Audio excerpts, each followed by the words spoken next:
లో మన భారతదేశం ఒకటిగా చేరటంలో ప్రధాన భూమిక పోషించినటువంటి పెద్దలు గౌరవనీయులు స్థితప్రజ్ఞులు శ్రీ మన్మోహన్ సింగ్ గారికి నివాళి అర్పించేటువంటి కార్యక్రమం.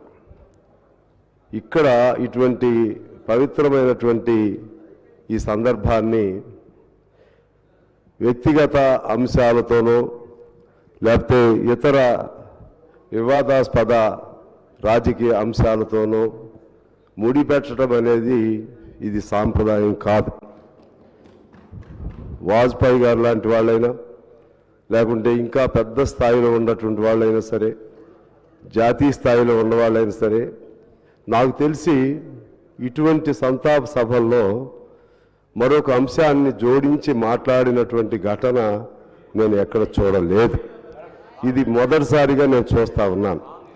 ఇక్కడ నేను మీ దృష్టికి తీసుకురావాలి. మన మిత్రులు కేటీఆర్ గారు మాట్లాడారు. కేటీఆర్ గారు ఎంత డిగ్నిఫైడ్గా సభా సాంప్రదాయాలకు అనుగుణంగా నివాళి అర్పణలో భాగంగా చాలా చక్కగా హుందాగా చెప్పారు. ఈ సభని అంత మేరకు ఉపయోగించుకోవాలి. ఈ సభలో మన గౌరవాన్ని చాటాలి. వేరే వేరు అంశాల జోలికి మనం వెళితే ఇది మన్మోహన్ సింగ్ గారికి నివాళి అర్పించే కార్యక్రమం కాదు.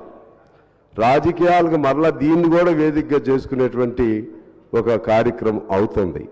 ఇది మన్మోహన్ సింగ్ గారికి గౌరవం అందించదు, ఆయనకు శోభ చేయకూడదు. ఆయనకి ఆత్మ అంటున్నారు కదా, మేమైతే ఆత్మను నమ్మం. కానీ ఇటువంటి భాషల వల్ల ఇటువంటి వివాదాల వల్ల ఆయన ఆత్మ క్షోభిస్తుంది. ఇది నేను మీ దృష్టికి తీసుకొస్తున్నాను. ఈనాడే కాదు, మరి ఏనాడైనా సరే ఇటువంటి నివాళి అర్పణ కార్యక్రమంలో ఒక సాంప్రదాయాల్ని అలాగే పరమపదించినటువంటి ఒక మహోన్నత వ్యక్తి గురించి ఆయనలో ఉన్న గొప్పతనాన్ని మనం చెప్పాలి తప్పితే, ఒకవేళ పొరపాటున ఆయనలో లోపాలు ఏదైనా ఉన్నా సరే అటువంటి వాటిని కూడా ప్రస్తావన చేయకూడదు. అనేక వేదికలు బయట ఉంటాయి, ఆ వేదికల మీద మనం మాట్లాడుకోవచ్చు. ముఖ్యంగా ఈనాటి ఈ కార్యక్రమాన్ని ఉద్దేశించి మన్మోహన్ సింగ్ గారి గురించి చెప్పాలంటే, ఆయన నిజాయితీకి నిబద్ధతకు నిలువుటద్దం మన్మోహన్ సింగ్ గారు. ప్రక్కనే అనేక ఇబ్బందులు ఆయన యూపీఏ సెకండ్ టైంలో కొన్ని ఇబ్బందులు ఎదుర్కొన్నారు.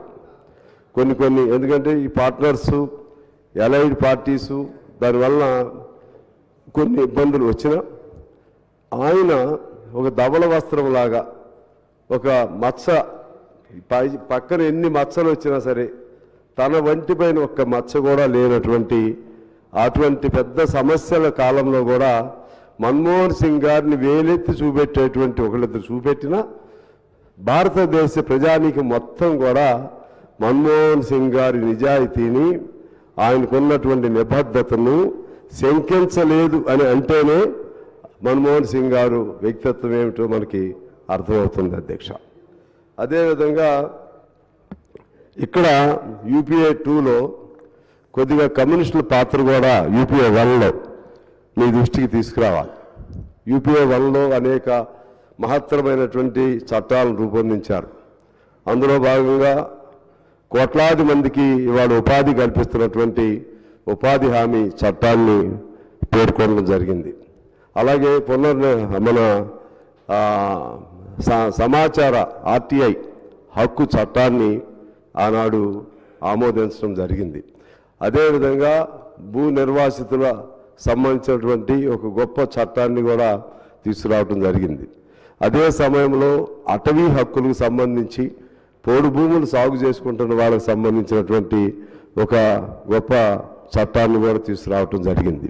ఇలా అనేక అంశాలు కమ్యూనిస్టుల స్నేహితం వలన, ఆ రోజుల్లో కమ్యూనిస్టుల ప్రభావం వలన ఈ భారతదేశ గమనాన్నే మార్గాన్నే మార్చేటువంటి అనేక చట్టాలని కమ్యూనిస్టులు సలహాలు ఇచ్చారు, వారు స్వీకరించారు, వాటిని సరైన రీతిలో పేరు పెట్టారు, సరైన రీతిలో అన్వయించారు.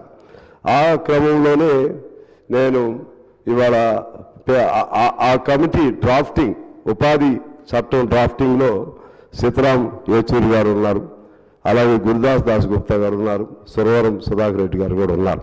అంతటి గౌరవం ఇచ్చారు, కమ్యూనిస్టులు కూడా ఇచ్చారు. సరే సెకండ్ టైం అణు ఒప్పందం దీని దగ్గర బ్రేక్ అయ్యింది, మేము కలవలేకపోయాం, అది వేరు సంగతి.